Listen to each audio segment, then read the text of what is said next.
Pemirsa, terima kasih Anda masih bersama dengan kami dalam Berita Papua. Dan bagi Anda yang baru saja bergabung bersama kami, akan kami sajikan kembali 3 berita utama kami di hari ini.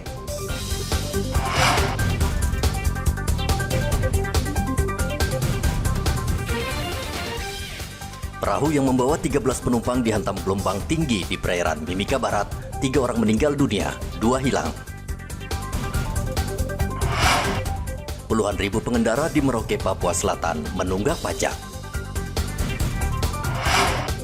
Jelang pilkada serentak, Bawaslu gencar menyosialisasikan bahaya politik uang kepada tokoh masyarakat dan adat.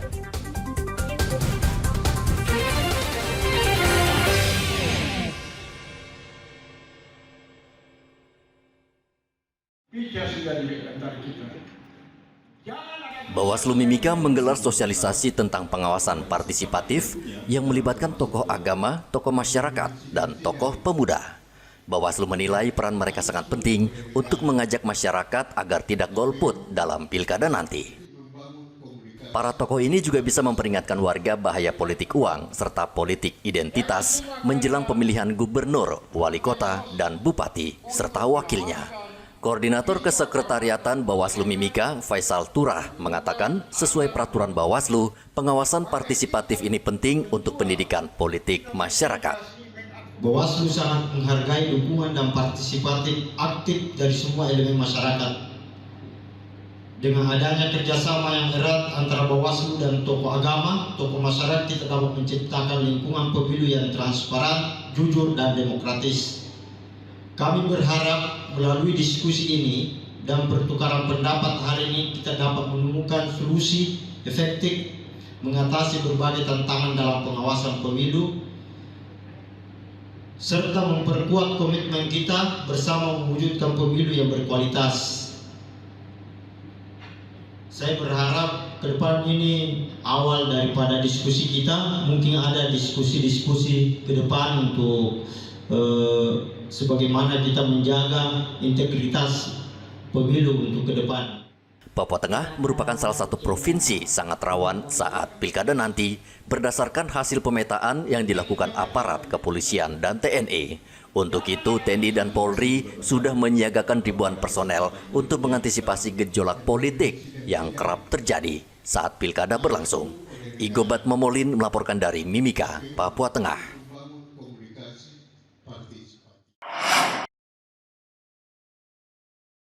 Walaupun kini tersisa 8 kabupaten dan 1 kota setelah pemekaran, Provinsi Papua menjadi perhatian serius Bawaslu dan aparat keamanan karena salah satu provinsi yang rawan saat pilkada. Ketua Bawaslu Provinsi Papua, Hardin Halidin, mengatakan kerawanan di provinsi ini karena kondisi topografi dan geografi. Misalnya Kabupaten Waropen, Mambramo-Raya, Sarmi, dan Kerom. Keempat kabupaten ini terlambat dalam mendistribusikan logistik pemilu pada 14 Februari lalu. Kaitannya dengan kondisi geografis, misalnya kalau kita belajar dari pemilu yang kemarin itu kan ada kabupaten-kabupaten yang terlambat distribusi logistik. Itu kan bagian dari kerawanan.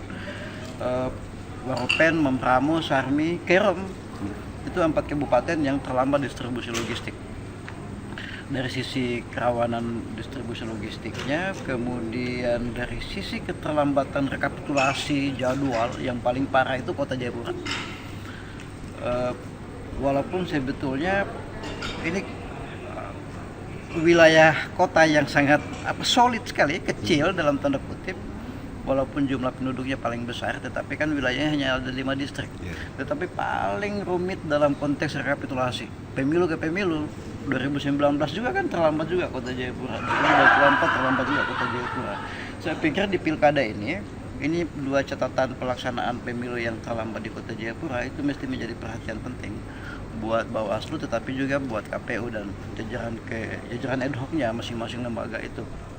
Selain itu, Bawaslu juga mewaspadai kemungkinan perselisihan hasil pemilihan karena pada pemilu lalu ada 3 kabupaten yakni Jayapura, Yapen, dan Sarmi yang mengajukan keberatan ke Mahkamah Konstitusi terkait hasil pemilihan. Ari Bagus Purnomo melaporkan dari Jayapura, Papua. Pendeta Edison Eli MTH. KPU Merauke menggelar sosialisasi tentang visi dan misi bagi calon bupati dan wakil bupati untuk Pilkada November mendatang. Sosialisasi ini diikuti 9 parpol di Merauke yang mendapat kursi di DPRD Merauke. Komisioner KPU Merauke, Dian Rahail, mengatakan sosialisasi ini penting karena calon bupati harus mempunyai visi dan misi untuk membangun Merauke, baik jangka pendek maupun jangka panjang jika terpilih nanti. Jadi nanti pada saat pendaftaran tanggal 27 sampai 29 Agustus ada 4 yang harus dibawa, yaitu yang pertama adalah persyaratan calon, masing-masing calon persyaratan pribadi, yang kedua surat-surat keterangan yang terkait dengan calon tersebut, yang ketiga nanti kayak seperti ijazah dan juga daftar riwayat hidup.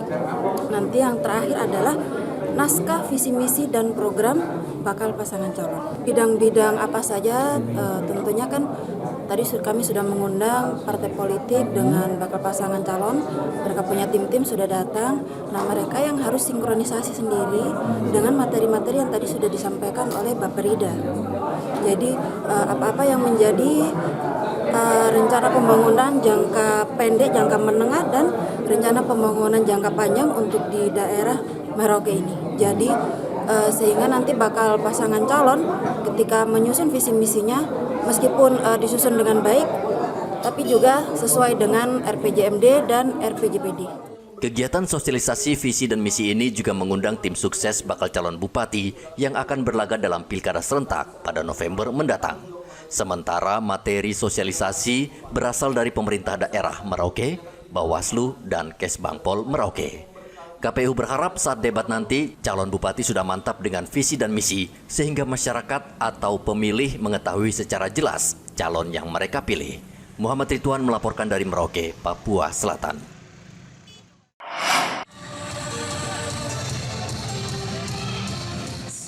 Siswa sekolah menengah pertama dan sekolah menengah atas se-Jayapura mengikuti kompetisi futsal antar pelajar yang digelar Pertamina di Gedung Olahraga Cendrawasih. Sebanyak 39 sekolah mengirim tim untuk mengikuti turnamen. 16 tim diantaranya bertanding untuk jenjang SMP dan 23 tim untuk jenjang SMA. Turnamen ini bisa menjadi salah satu sarana meningkatkan sportivitas, serta ajang untuk mencari bakat pemain futsal yang saat ini populer dan banyak digemari. Kami berharap bakat-bakat yang terpendampingan di kita masyarakat ini adalah salah satu sumbernya sepak bola, futsal di negara kita. Nah, ini mudah-mudahan bakat yang ada mulai termunculkan, siapa tahu nanti ada spot atau ada yang bisa mengambil begitu dari turnamen ini supaya bisa lebih berkembang lagi. Yang kedua, tentu kami juga ingin sosialisasikan lebih luas lagi tentang nilai akhlak kepada tidak hanya kepada Pertamina, internal Pertamina, tapi juga kepada pihak eksternal. Akhlak itu seperti kita kenal semua, amanah, kompeten, harmonis, loyal, adaptif, dan kolaboratif. Kita ingin sosialisasikan ini kepada masyarakat termasuk kepada para siswa. Turnamen berlangsung hingga 5 Agustus mendatang. Penyelenggara berharap para pelajar menjunjung sportivitas selama kompetisi berlangsung, serta mempererat hubungan antar sekolah agar tercipta persaudaraan. Hendra melaporkan dari Kota Jayapura, Papua.